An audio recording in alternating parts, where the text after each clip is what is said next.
Visit લીધી હતી અને પછી અત્યારે રાજકોટમાં જસ્ટ આવી છું. અહીંયા પણ પ્લાન એ છે કે અહીંના જે ડિસ્ટ્રિક્ટના મેઇન ઓફિસર્સ છે, ખાસ કરીને અહીંના જે incharge nodal officer doctor Rahul Guptaji પણ છે. હવે એમની સાથે ખાસ ડિસ્ટ્રિક્ટ કલેક્ટર, ડિસ્ટ્રિક્ટના જે પોલીસના વડા છે, municipal commissioner, district development officer અને અહીંના કમિશનર બધા સાથે ડિટેલ ડિસ્કશન પણ કરવામાં આવશે. એમની જે તૈયારી છે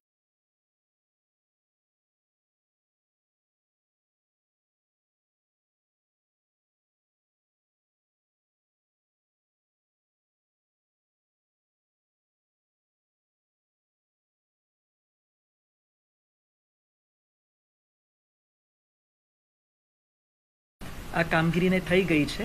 એટલે આખી ટીમ ખૂબ સુગ્રથિત રીતે, સુવ્યવસ્થિત રીતે કામ કરી જ રહી છે. પણ સાથે એ પણ કહેવાનું કે શરૂઆતમાં અહીંયા જે રીતે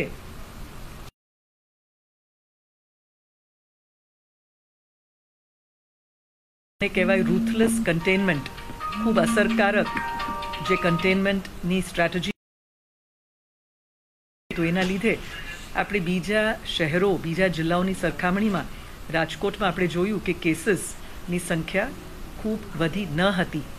પણ સ્વાભાવિક છે કે આ વિશ્વભરનું પેન્ડેમિક છે, એટલે અનેક રાજ્યો, અનેક દેશોમાં, અનેક રાજ્યોમાં આપણા ત્યાં પણ હવે આ લોકડાઉનની પરિસ્થિતિને રિવર્સ કરીને આપણે અનલોક કર્યા પછી આવા કેસીસ ડેફિનેટલી ઇન્ક્રીઝ થતા હોય છે. પણ એને રોકવા માટે પણ આપણે ખાસ રણનીતિ બનાવી છે અને એમાં આપણું સ્ટ્રેટેજી 3 ભાગનું અગત્યનું છે. એક બાજુ જેને આપણે કહીએ ખૂબ જ એક ઇન્ટેલિજન્ટ સર્વેલન્સ, એટલે જે વિસ્તારોમાં સૌથી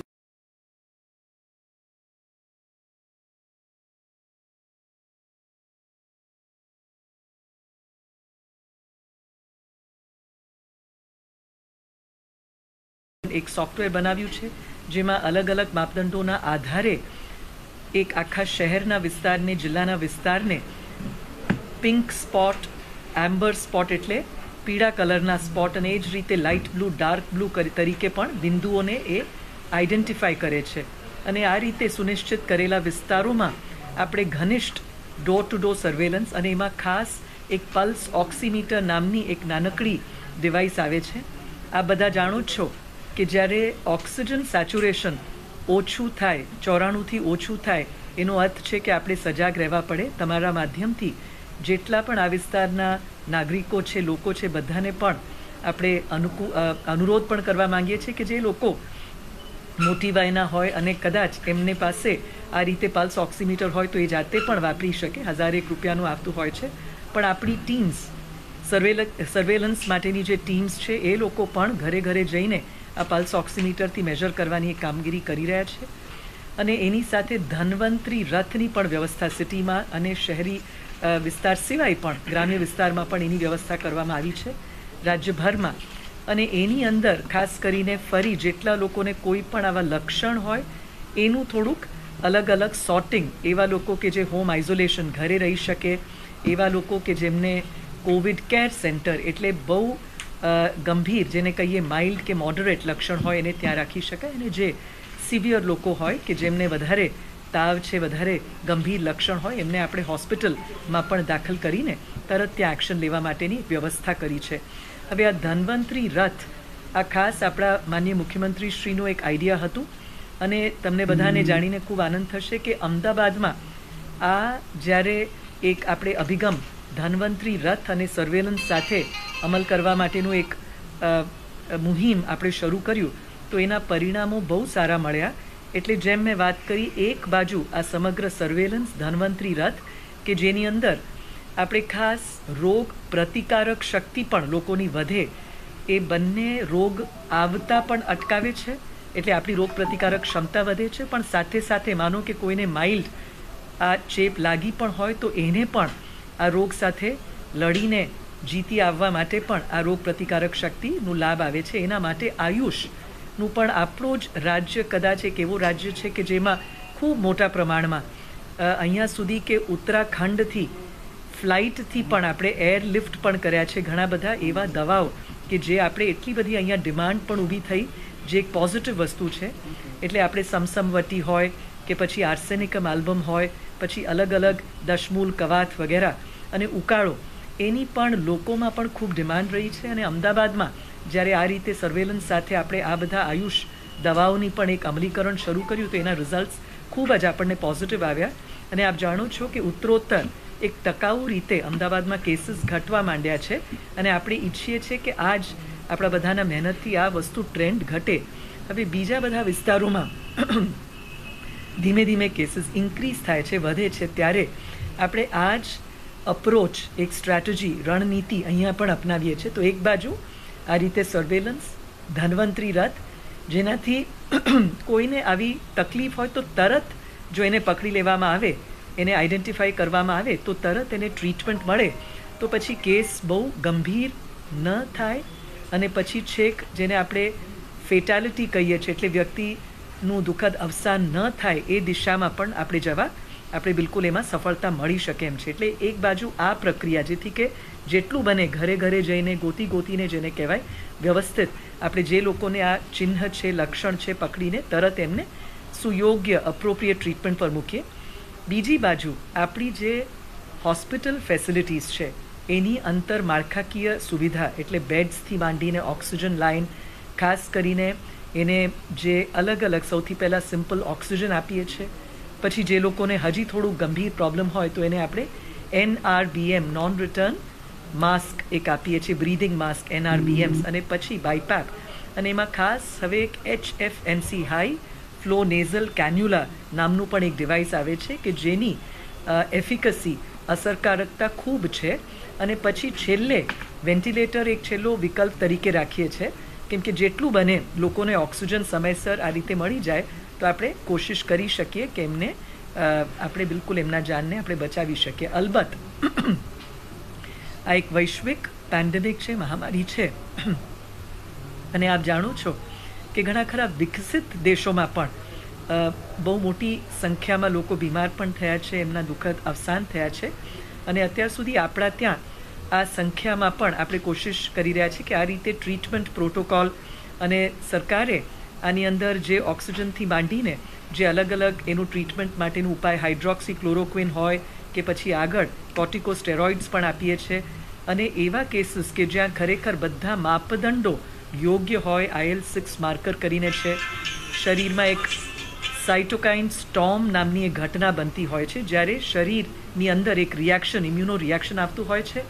અને એવા કેસીસમાં જરૂરી હોય તો એક ખૂબ અસરકારક દવા, અને ખાસ બ્લડમાં ક્લોટિંગ થઈ જતું હોય છે આખું, અને એના માટે એક ટોસિલિઝુમેબ નામનું પણ દવા આપણે સરકારે પ્રાવધાન કરી છે. અને એમાં 40,000 રૂપિયા ઉપરાંત પણ એનું જે કિંમત છે, છતાં અને આખા વિશ્વમાં એકમાત્ર સ્વિટ્ઝરલેન્ડની કંપની આ બનાવે છે, રોશ નામની કંપની, છતાં આપણા ત્યાં સરકારે ખાસ એમાં મહેનત કરીને કોશિશ કરી છે કે વધારેમાં વધારે જથ્થો આપણને પણ મળે. એટલે એમાં પણ આપણને બીજા રાજ્યોની સરખામણીમાં સારી સફળતા મળી છે. અને એ જ રીતે રેમડેસિવિર બીજી એક આવી દવા છે જે વાયરસ માટે યુઝ થાય છે, એ પણ આપણને સ્ટોક ઉત્તરોત્તર આપણા રાજ્યને મળી રહ્યું છે. એટલે આમ ટ્રીટમેન્ટ પ્રોટોકોલ્સનું પણ અહીંયા કઈ રીતે વ્યવસ્થા છે, ઇન્ફ્રાસ્ટ્રક્ચર, બેડ્સ, ઓક્સિજન, એ બધી, અને HR માનવ સંસાધન પણ પર્યાપ્ત માત્રામાં છે. એમાં પણ કંઈ નાના મોટા મુશ્કેલીઓ હોય તો એને પણ નિવારવા માટે આ એક વસ્તુ છે.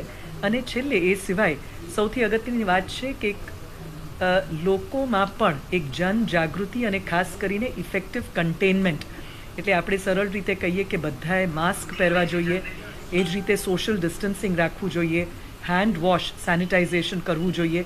એ રીતે અનેક ડૂઝ એન્ડ ડોન્ટ્સ છે. ખાસ એક આઈડિયા છે રિવર્સ ક્વોરન્ટીન, એટલે એવા ઘરોમાં, કેમ કે આપણે જાણીએ છીએ કે આમાં મૃત્યુના આંકડા જોઈએ તો વિશ્વભરમાં અને આપણા ત્યાં પણ એક વાત ક્લિયરલી ઉભરીને આવે છે કે જે મોટી ઉંમરના લોકો છે અથવા એવા લોકો કે જેમને અન્ય ગંભીર બીમારીઓ છે, એ વધારે આ ચેપ લાગવાથી દુઃખદ મૃત્યુ પામે છે. આ એક ઘટના છે. અને એમાં થોડાક જે લોકો ઓબીઝ હોય છે, જેમને વધારે વજન હોય છે, આ બધા યુનિવર્સલી જોવા મળે છે કે આવા લોકોને વધારે ચાન્સ હોય છે મોર્ટાલિટીના, એટલે દુઃખદ અવસાન થવાના. એટલે આ બધા પરિબળો જે આપણને ધીરે ધીરે, આ એક નવી રોગ છે છતાં વિશ્વભરમાં જે રીતે આનું એક તાસીર છે, આપણે જોતાં જોતાં એનાથી પણ આપણે શીખતા હોઈએ છીએ.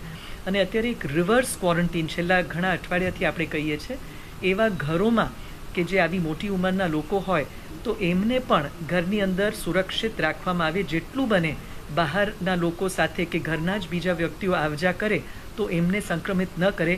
આવી રીતના અનેક ડૂઝ એન્ડ ડોન્ટ્સ, જેને કહીએ એપિડેમિક લિટરસી, એટલે આ રોગચાળાની એક સાક્ષરતા એ વેક્સિન કરતાં પણ વધારે અસરકારક છે એવું આના તજજ્ઞો કહે છે.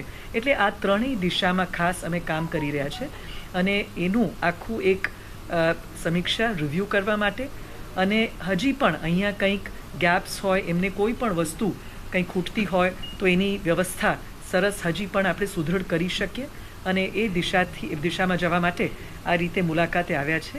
અને હવે આજે સાંજે અહીંના બધા સિનિયર ઓફિસર્સ સાથેની મીટિંગ છે મારી, અને એના પછી હવે આવતીકાલે મેં વિચાર કર્યું છે કે હોસ્પિટલની પણ મુલાકાત લઈશું કે ત્યાં પણ એક્ઝેક્ટલી કઈ રીતે બધી ફેસિલિટીઝ છે, શું છે, એનું પણ એક કમ્પ્લીટ એક રિવ્યૂ કરવામાં આવશે અને એના આધારે આગળ કંઈક ગાંધીનગરથી પણ કંઈક એમને વધારે સ્ટ્રેન્થનિંગ કરવું હોય અથવા અહીંયા પણ કંઈ વસ્તુમાં વધારો સુધારો વગેરે કરવાનું હોય તો એની પણ એમને ક્લિયરલી ઇન્ફોર્મેશન આપવામાં આવશે અને એ રીતે અમલ કરવામાં આવશે. નમસ્તે.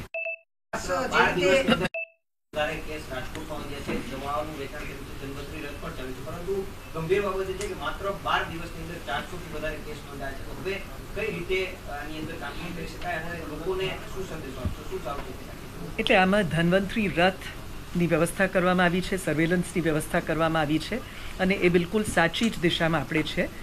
આ કોઈ રોકેટ સાયન્સ નથી. એક બાજુ આપણે જો આ રીતે એક એક ઘરે જઈને લોકોને જેને પણ સંક્રમણ થયું હોય તરત જ એને તારવી કાઢીએ અને એમને જે યોગ્ય ઉપચાર કરવાનું છે એ દિશામાં જઈએ તો ચોક્કસ ભલે કેસીસ વધે પણ તરત આપણું મેઇન હાર્દ કે ઉદ્દેશ્ય છે કે બને તેટલા આપણે મૃત્યુ સુધી ન પહોંચે. એટલે એવા પણ કેસીસ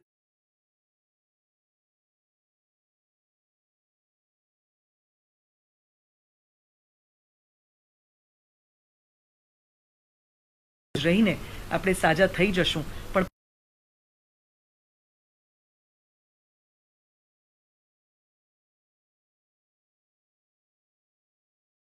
સર્વેલન્સ કરવાથી કેસીસ ભલે વધારે આવે પણ એનાથી એક ફાયદો એ પણ થાય, આપણે તરત એમને પકડીને ટ્રીટમેન્ટ પર પણ મૂકી શકીએ. એટલે આ એક વેલ થોટ આઉટ સ્ટ્રેટેજી છે અને એ દિશામાં જઈ રહ્યા છે.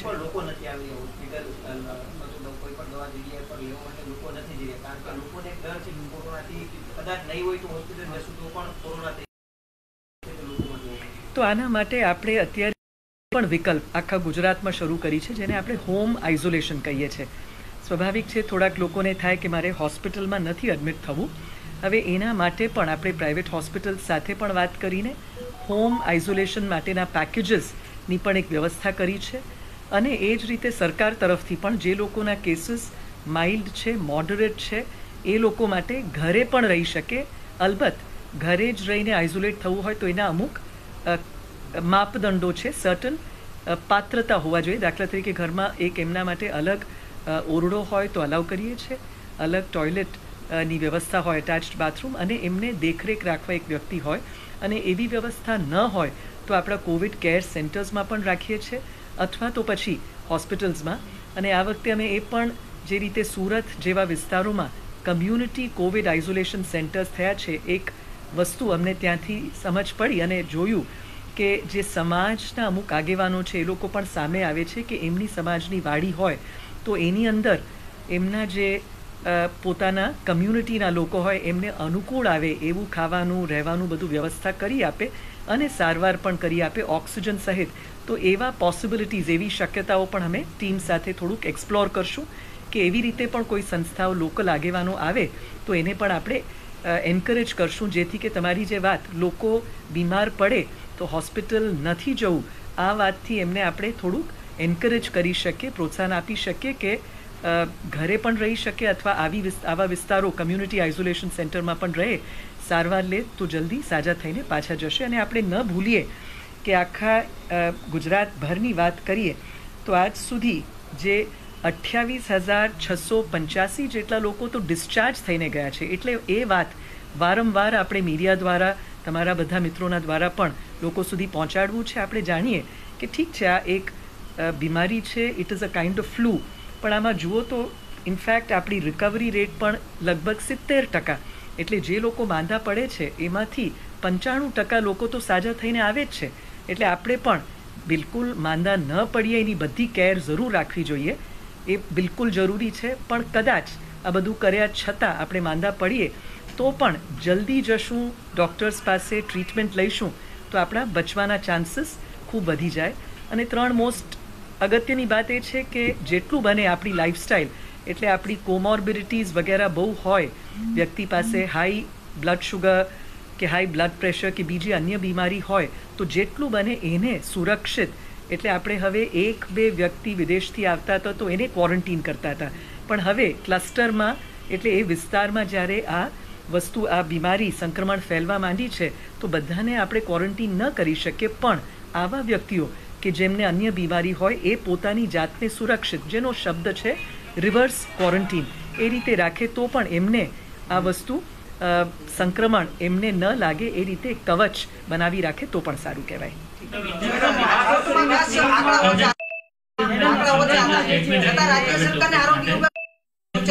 ડોક્ટર્સની ફીલિંગ થોડી હર્ટ થઈ છે, રોષ જોવા મળે છે અને આઈએમએ સ્ટેટમેન્ટ જાહેર કર્યું છે કે એમના જે લાગણીઓ છે દુભાઈ છે, આપની પાસેથી માફીની અપેક્ષા તેઓ રાખી રહ્યા છે, એટલો બધો રોષ છે. એ મામલે મેડમ શું કહેશો આપ? આમાં જે સ્ટેટમેન્ટ જે કરવામાં આવ્યું હતું એમાં આવો કોઈ ઇન્ડિકેશન ન હતું કોઈ સેગમેન્ટ માટે, પણ એ જરૂર વાત કરવામાં આવી છે, કોઈ પણ ડૉક્ટર હોય, પ્રાઇવેટ સેક્ટરના હોય, કે આપણે આ જે મેડિસિન્સ છે એ બધાની યુઝ, વપરાશ જે છે બિલકુલ જ્યુડિશિયસ હોવી જોઈએ અને અપ્રોપ્રિએટ હોવી જોઈએ. એનો અર્થ છે કે બિલકુલ જરૂરી હોય અને વ્યાજબી હોય એ જ કેસમાં. કેમ કે આ બધી દવાઓ, જે ટોસિલિઝુમેબ જેવી દવા પણ છે, એનું એક અતિશય ઉપયોગ કરવામાં આવે કે બિનજરૂરી ઉપયોગ કરવામાં આવે તો એની ઘણી આડઅસર હોય છે.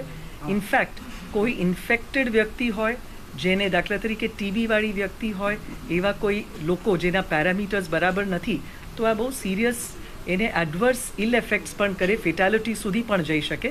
આ રીતે ઇવન આઈસીએમઆરના ડાયરેક્ટર જનરલે કહ્યું છે.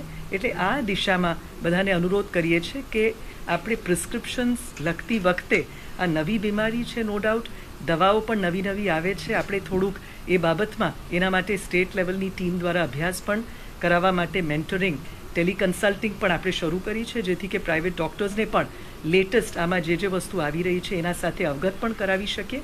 પણ આપણે પણ જે પ્રિસ્ક્રિપ્શન્સ વગેરે કરીએ એને બિલકુલ જેટલું બને એને વધારે આડઅસર પણ ન થાય એ દિશામાં આપણે કરવું જોઈએ. પરંતુ આરોગ્ય વિભાગે શા માટે સરકારને એવું સૂચન ન કર્યું કે અન્ય જિલ્લાઓ માટે પ્રતિબંધ મૂકવામાં આવે? રાજકોટમાં પ્રશ્ન શું છે? જ્યારે રાજકોટમાં કેસ ઓછા હતા ત્યારે અમદાવાદથી આવેલા સૌથી વધુ સંક્રમણો વધવા લાગ્યા છે. આરોગ્ય વિભાગનું શા માટે સૂચન કરવામાં ન આવ્યું કે પ્રતિબંધ લાવવો જોઈએ અન્ય જિલ્લાઓમાંથી રાજકોટ અથવા જામનગરમાં જવા માટે? જો આ એક લોકડાઉનની પ્રક્રિયા હતી સમગ્ર દેશમાં, સમગ્ર રાજ્યમાં. પછી જ્યારે અનલોક કરીએ, જે રીતે આ વસ્તુ શરૂ થઈ ચીનમાં, પણ ચીનથી 1-2 લોકો ટ્રાવેલ કરીને ઇન્ટરનેશનલ લોકો આવ્યા, એનાથી આ સંક્રમણ આખા વિશ્વમાં ગયું છે. એટલે હવે આ એપિડેમિક નથી, પેન્ડેમિક થઈ ગયું, એટલે આખા વિશ્વમાં પ્રસરી ગયું છે. ત્યારે આપણે આ વસ્તુ નિરંતર કાયમી બંધ રાખીએ એ પણ વ્યાજબી નથી, ન કે પ્રેક્ટિકલ છે. માટે ખોલવું તો પડશે, પણ ખોલતાની સાથે આપણે એના ડૂઝ એન્ડ ડોન્ટ્સ, કે જે એનું એક નિયમો છે, શિસ્ત પાલન કરીને માટે એક બધાએ, અને આમાં ખાસ તંત્ર કરી શકે, પોલીસ તંત્ર અમે બધા કરી શકે, પણ સૌથી અગત્યની અમારી અનુરોધ છે, અપીલ છે અને આદેશ પણ છે કે દરેક નાગરિક જો પોતે ઠાની લે, એના હાથમાં જ છે, જો એ ઠાની લે કે હું હાથ ધોતો રહીશ, હેન્ડ વોશ જે કરવાની સિમ્પલ બાબત છે, 10 રૂપિયાની સાબુનમાં થઈ શકે, આનાથી એનું મોટું કવચ બની જાય છે. આ કંઈ અઘરું છે? એ તો બધા કરી જ શકે. બીજું કે માસ્ક પહેરે, અને માસ્કમાં પણ આપણે કહ્યું છે કે કંઈ બહુ કોમ્પ્લિકેટેડ માસ્કની જરૂરત નથી, સિમ્પલ કોટન માસ્ક પણ ચાલે.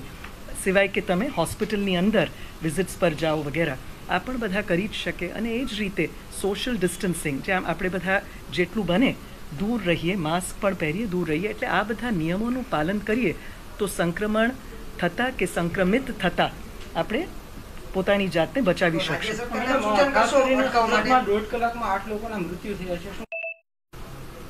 ડેટા અત્યારે નથી, ચેક કરશું. અને રાજકોટમાં ટોટલ નંબર ઓફ ડેથ જાહેર કરવા ઉપર મનાઈ કરી દીધી છે. હવે રિપોર્ટમાં આવતા નથી કે ટોટલ નંબર ઓફ ડેથ કેટલા છે.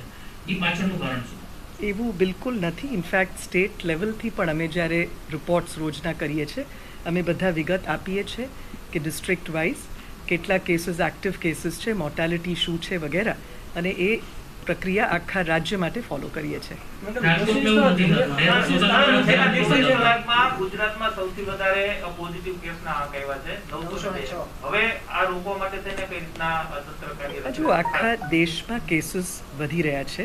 જેમ મેં અગાઉ કહ્યું, કેસીસ વધે એ આપણા માટે જરૂર એક ચિંતાનો વિષય છે, પણ કેસીસ જો આપણે વધારે ટેસ્ટ કરી અને આઈડેન્ટિફાય કરી લઈએ તો એનાથી ચેપને વધુ ફેલાતા આપણે રોકી શકીએ, અને એને રોકીએ તો પછી એના લીધે જે મૃત્યુ થવાના કારણ પણ છે જલ્દી આને પકડી લઈએ તો ટ્રીટમેન્ટ પર મૂકીએ તો મૃત્યુ થતાં અટકાવી શકીએ. એટલે that is the primary goal.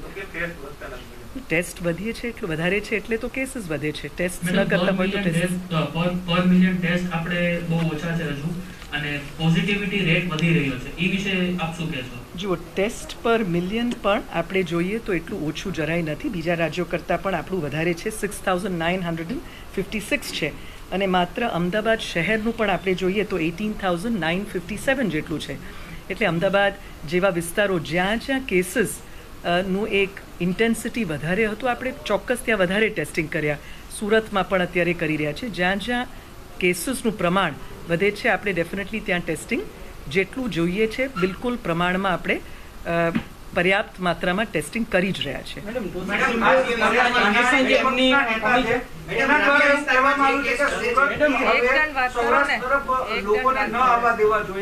સુરતના લોકોને સૌરાષ્ટ્ર બાજુ આવવાનું ભાજપના આગેવાને પણ સૌરાષ્ટ્રના સ્ક્રીનિંગ મૂકવાની કીધું છે. સૌરાષ્ટ્રના એન્ટ્રી પોઈન્ટ ઉપર શું કહેશો? એમાં કંઈ હું કોમેન્ટ નથી કરવા માંગતી, પણ હા એ ચોક્કસ લોકોને અપીલ કરીશ કે આમાં ગામડાઓમાં પણ માનો કે ત્યાંના લોકો છે, સરપંચો છે, કોઈ પણ બહારથી આવે ગમે ત્યાંથી તો આપણા બધાની ફરજ છે કે જેટલું બને લોકો એમને કોઈ આવા ચિહ્નો હોય તો બિલકુલ બધા પાસે ફરે અને એમની જે ઇન્ફેક્શન હોય તો એ બીજાને સ્પ્રેડ ન કરે. એના માટે આવા લોકો આવે બહારથી તો બને ત્યાં સુધી આપણે એમને પણ એન્કરેજ કરીએ કે પોતાના માટે અને એમના આજુબાજુના લોકોના હિત માટે એ લોકો પણ જેટલું બને ઘરથી બહુ બિનજરૂરી બિલકુલ ન નીકળે, અને તાવ હોય તો તરત હોસ્પિટલમાં અથવા અમારી પ્રાથમિક આરોગ્ય કેન્દ્ર વગેરેમાં રિપોર્ટ કરે. રાજકોટની પરિસ્થિતિ સૌથી સારી છે, મુખ્ય કારણ શું?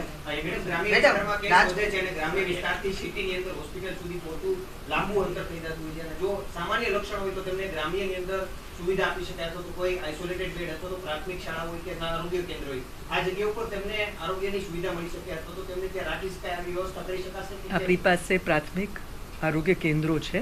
એ બધા કેન્દ્રોમાં પણ આપણે ફ્લૂ માટેની ઓપીડી બનાવી જ છે, અને એના આધારે આવા જે લક્ષણવાળા લોકો છે ધન્વંતરી રથ પણ ઇવન ગ્રામ્ય વિસ્તારમાં પણ આપણે ચલાવીએ છીએ. અલબત્ત એને એક સાયન્ટિફિક રીતે જ્યાં જ્યાં કેસીસ, કેમ કે આ બીમારી એમને એમ કોઈ પણ જગ્યાએ સામાન્ય રીતે ન આવી શકે, કોઈ જગ્યાએ કોન્ટેક્ટ એટલે આવા ચેપ સાથે જોડાયેલા વ્યક્તિ ત્યાં જાય તો એના ઉપરથી આ સંક્રમણ ફેલાતું હોય છે. માટે જ આપણે વાત કરી છે કે સર્વેલન્સ, ધન્વંતરી રથ અને એની સાથે ઇતિહાસનું ડેટા સાથે આપણે બિલકુલ એ જ રીતે એક વ્યૂહરચના બનાવી છે, અને એના લીધે અને આ જે રોજે રોજ આપણા માનનીય મુખ્યમંત્રીશ્રીના અધ્યક્ષપણા હેઠળ એક આખી આના માટેનું એક સ્ટ્રેટેજી બનાવીને આપણે આ દિશામાં જઈ રહ્યા છીએ. આપણે જોઈએ કે એના લીધે ગુજરાતમાં પણ એકંદરે બીજા રાજ્યોની સરખામણીમાં position has is કન્સિડરેબલી under control, એટલે આપણે અંકુશમાં છે એવું ચોક્કસપણે કહી શકાય. રાજકોટમાં પરિસ્થિતિ ખૂબ સારી છે, એનું મુખ્ય કારણ શું? રાજકોટની પરિસ્થિતિ અન્ય જિલ્લાઓ કરતાં મુખ્ય કારણ કોઈ આપણે સ્પેસિફિક ન કહી શકીએ, પણ ચોક્કસ એક જેમ મેં શરૂઆતમાં જ વાત કરી કે અહીંના સમગ્ર ટીમે આઈ થિંક પહેલું જ કેસ જ્યારે અહીંયા આવ્યું હતું તો તરત જે એક કન્ટેનમેન્ટની એક્ટિવિટી કરવી જોતી હતી, કોન્ટેક્ટ ટ્રેસિંગ, એ બધું ખૂબ અસરકારક રીતે કર્યું જંગલેશ્વર વિસ્તારમાં જ્યારે આ પહેલું કેસ આવ્યું, અને એ રીતે લોકોનું પણ સહકાર અત્યાર સુધી સારું રહ્યું છે. એટલે ફરી બધાને કહેશું કે અહીંયા દાખલા તરીકે પાન માવા ખાવાની ટેવ છે, પણ ગમે ત્યાં થૂંકવાનું બિલકુલ પ્રતિબંધ. લોકોએ આ બધામાં કંઈ પોલીસ કે તંત્ર પાછળ આવીને ફાઇન કલેક્ટ કરશે તો જ થશે એવું નહીં. આપણે પણ પોતાની જાતની માનસિકતાને બદલવી પડશે આ દિશામાં. એટલે આ બધું એક સંયુક્ત રીતે સરકાર જે કરવાનું છે કરે જ છે, બધું આપણે આપણા તરફથી, તંત્ર તરફથી, પણ લોકો તરફથી પણ એક સંયુક્ત રીતે થાય તો ચોક્કસ સારા રિઝલ્ટ આવે જ છે અને આવશે. ના, બિલકુલ નથી. મેડમ, કોવિડ ગ્રાન્ટનો રાજકોટમાં મિસયુઝ કરવાનો પ્રયત્ન થયો તો ઓર્ડર પણ રદ કરી દેવાયો છે. એ મામલે આપણે કોઈ પગલાં લેવાના છીએ ચૂકવણી બાબતે કે કંઈ? આમાં ફર્સ્ટ ઓફ ઓલ આ એક એમરજન્સી છે, એપિડેમિક છે, અને આમાં જ્યારે લોકોના જાન બચાવવાની દિશામાં આખું તંત્ર દિન રાત કામ કરતું હોય તો એમાં ફર્સ્ટ ઓફ ઓલ આ રીતે કોઈ કહેવું કે આ મિસયુઝ કર્યું છે વગેરે, અને એ પણ કોઈ આધાર વગર, એ મને નથી લાગતું કે કોઈના માટે ઉચિત છે. કેમ કે મને કમ્પ્લીટ કરવા દેશો. તો એટલે આ રીતે કોઈ પણ વાત હોય તો એને વિધાઉટ ફેક્ટ્સ ચેકિંગ આપણે એમને એમ કોઈ સ્ટેટમેન્ટ કરીએ મને ઉચિત નથી લાગતું. અને છતાં આવા સંજોગોમાં જે પણ ગુડ ફેથમાં આખી ટીમ કરે છે, કેમ કે દિન રાત લોકો 20-20 કલાક આખી ટીમ કામ કરી રહી છે, તો એમને આપણે સપોર્ટ કરવું જોઈએ. અને છતાં કોઈ કેસીસ ઓફ કમ્પ્લેન્ટ હોય તો એમાં કંઈક આવું ગ્રોસ નેગ્લિજન્સ થયું હોય એવું અમારા ધ્યાન પર બિલકુલ નથી આવ્યું. These are the facts. ચાલો.